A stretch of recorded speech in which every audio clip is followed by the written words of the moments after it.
సమాజాన్ని మనసుల్ని కదిలించి వేస్తుంటాయి.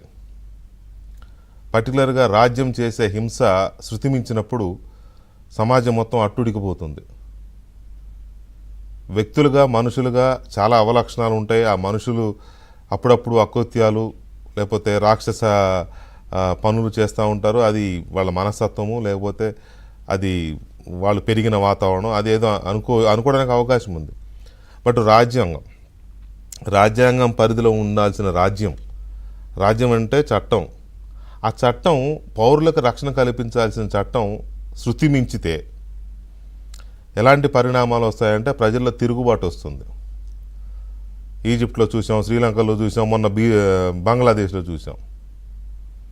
అదృష్టవశాత్తు అలాంటి తిరుగుబాటు రాకముందే ఏపీలో గవర్నమెంట్ దిగిపోయింది. లేకపోతే ఆంధ్రప్రదేశ్లో అలాంటిది వచ్చి ఉండేది ఖచ్చితంగా.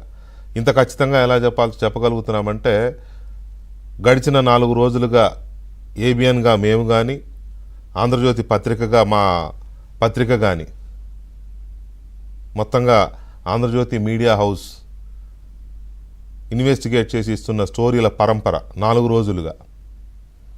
ముంబై హీరోయిన్ కాదంబరి జత్వాని, ఆమె పట్ల జరిగిన అరాచకం, దీన్ని అరాచకం అనడం కంటే కొంతమంది కాకీలు, నోట్ దిస్ పాయింట్, అందరూ కాదు, కొంతమంది కాకీలు ఉద్దేశపూర్వకంగా చేసిన కాకీచకం. ఆ కాకీచక పర్వం డెఫినెట్గా ఆంధ్రప్రదేశ్లో తిరుగుబాటుకి కారణమయ్యేది. ఎందుకంటే ఇంకా చాలామంది బయటకు వచ్చేవాళ్ళు ఇలాంటి కాకీచకానికి గురైన వాళ్ళు. మాఫియా, అసలు ఏపీలో ఎన్ని రకాల మాఫియాలు ఉన్నాయిరా బాబు అంటే చెప్పడానికి సరిపోవట్ల మన మైండ్. ముందు మనీ మాఫియా అనుకున్నాం, లిక్కర్ మాఫియా అనుకున్నాం, మట్టి మాఫియా అనుకున్నాం, శాండ్ మాఫియా అనుకున్నాం, మైన్ మాఫియా అనుకున్నాం, పంచభూతాల మాఫియా అనుకున్నాం, పొలిటికల్ మాఫియా అనుకున్నాం. అసలు లేనిది లేదు, కనిపించిన ప్రతిదీ మాఫియానే. చివరికి ఎక్కడికి వచ్చారంటే ఈ దుర్మార్గులు సెటిల్మెంట్కి వచ్చారు. సెటిల్మెంట్ అది కూడా ఎక్కడో, ఇక్కడికి సంబంధం లేదు, అది ఎక్కడదో ఇష్యూ.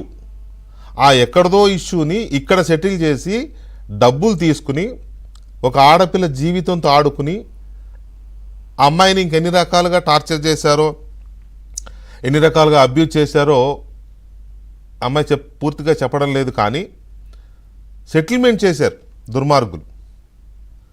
ఒంటి మీద యూనిఫామ్ వేసుకుని, 2 రకాల యూనిఫామ్లు, ఒకటి కాకి యూనిఫామ్, ఇంకొకటి ఖద్దరు యూనిఫామ్. వాళ్ళేమో చట్టాలు తయారు చేసే రాజకీయ నాయకులంట, వీళ్ళేమో చట్టాన్ని కాపాడే రక్షక భటులంట. ఇద్దరూ కలిసి అమ్మాయిని భక్షించారు, అమ్మాయి జీవితాన్ని భక్షించారు, అమ్మాయి కుటుంబాన్ని భక్షించారు, అమ్మాయికి భవిష్యత్తే లేకుండా చేశారు. ఇంతకీ ఏంటి వీళ్ళు ఎందుకు చేశారు అని అంటే, for no reason, the only reason for their benefit, for their extortion. ఎవడో బలిసిన పారిశ్రామికవేత్త అంట ముంబైలో ఏదో కేసు ఎదుర్కొంటున్నాడంట ఈ అమ్మాయి వల్ల. ఎందుకంటే ఈ అమ్మాయికి వాడికి మరి ఏం రిలేషను ఏంటి పక్కన పెడితే ఈ అమ్మాయి వాడి మీద కేసు పెట్టింది, రేప్ అటెంప్ట్ అని.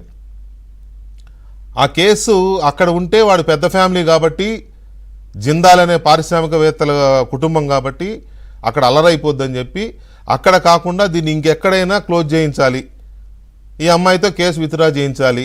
అలా అయితే మనం సేఫ్గా మనం బయటపడతాం, కేసు లేకుండా పోతుంది అని.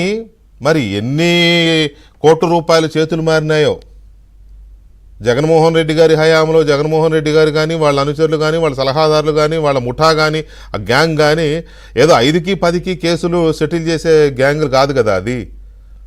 మరి ఇందులో ఎన్ని వందల కోట్లు చేతులు మారినాయి అనేది నాకు డౌట్. ఎందుకంటే జిందాల్ లాంటి ఫ్యామిలీకి ఏ కేసు లేకుండా బయటపడేయాలి అని అంటే ఆషామాషి కాదు. వాళ్ళు కూడా ఎంతైనా ఇవ్వడానికి రెడీగా ఉంటారు. ఎంతో కొంత ఇచ్చి అమ్మాయిని లేకుండా చేద్దాం అనుకున్నారో, లేకపోతే కేసు లేకుండా వదిలించుకుందాం అనుకున్నారో. థ్యాంక్ గాడ్ ఇంకా అమ్మాయిని బతకనిచ్చారు. నిజంగా ఎలా బతికిందనేది అది ఈ 4 రోజులుగా ఈ స్టోరీలు నేను ఫాలోఅప్ చేస్తాను, నేనే చూస్తున్నాను. ఈ 4 రోజుల నుంచి స్టోరీ ఒక్కొక్కటి వివరాలు వస్తుంటారు. ఈ అమ్మాయి ఎలా బతుకుందనే నాకు డౌట్. ఎందుకంటే చాలామందిని చంపేశారు వీళ్ళు, ఇంట్లో వాళ్ళని చంపేశారు, ఇంటి బయట వాళ్ళని చంపేశారు. ఈ అమ్మాయి ఎలా బతుకుందనేది బహుశా ఒక దాన్ని ఏమంటారు, ఆ డీల్ ఇచ్చినవాడు ప్రాణాలు తీయమని చెప్పుండడు, కేసు లేకుండా చేస్తే చాలని ఉంటుంది. ఎందుకంటే ప్రాణాలు తీస్తే మళ్ళీ వాడి మీదకి వస్తుంది అనుకున్నాడేమో, ఎందుకంటే వాడి మీద కేసు పెట్టింది కాబట్టి.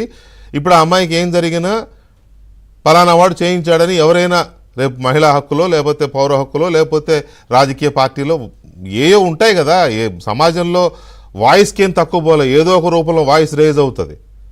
చూడట్లా ఇప్పుడు కలకత్తాలో రేపు జరిగితే మొత్తం ఉడికిపోతుంది దేశం, ఢిల్లీలో నిర్భయ జరిగినప్పుడు చూడలే. సో అందువల్ల వాడు భయపడి కేసు లేకుండా చేస్తే చాలని అనుకుని ఉంటాడు బహుశా, అందుకని వీళ్ళకి ఆ డీల్ ఇచ్చుండడు, కేసు వరకే ఇచ్చుంటాడు. లేకపోతే ఏమాత్రం చిన్న సందు తిరిగినా ఫసక్. ఇంత నీచమా అసలు? ఈ సీక్వెన్స్ ఆఫ్ ఇది చూస్తూ ఉంటే పోలీసులకి ఏం పని అండి అక్కడికి వెళ్ళడానికి? పోలీసులు ముంబై వెళ్ళి, ఏపీ పోలీసులు ముంబై వెళ్ళడం ఏంటి, ఆ అమ్మాయిని అక్కడి నుంచి తీసుకురావడం ఏంటి? చాలా డీటెయిల్స్ ఉన్నాయి నా దగ్గర, పేర్లతో సహా సమాచారం ఉంది. ముంబై వెళ్ళి ఆ అమ్మాయి కుటుంబాన్ని మొత్తాన్ని లిఫ్ట్ చేసి ఓవర్ నైట్ తీసుకొచ్చేసి ఇక్కడ ఒక తప్పుడు కేసు పెట్టి గెస్ట్ హౌజుల్లో వారం రోజులు వీటీపీఎస్ గెస్ట్ హౌస్లో పెట్టారు వచ్చి రాగానే. ఇక మనం దాన్ని ఎట్లా అర్థం చేసుకోవాలి? ఒక మహిళ క్యారెక్టర్కి సంబంధించి మనం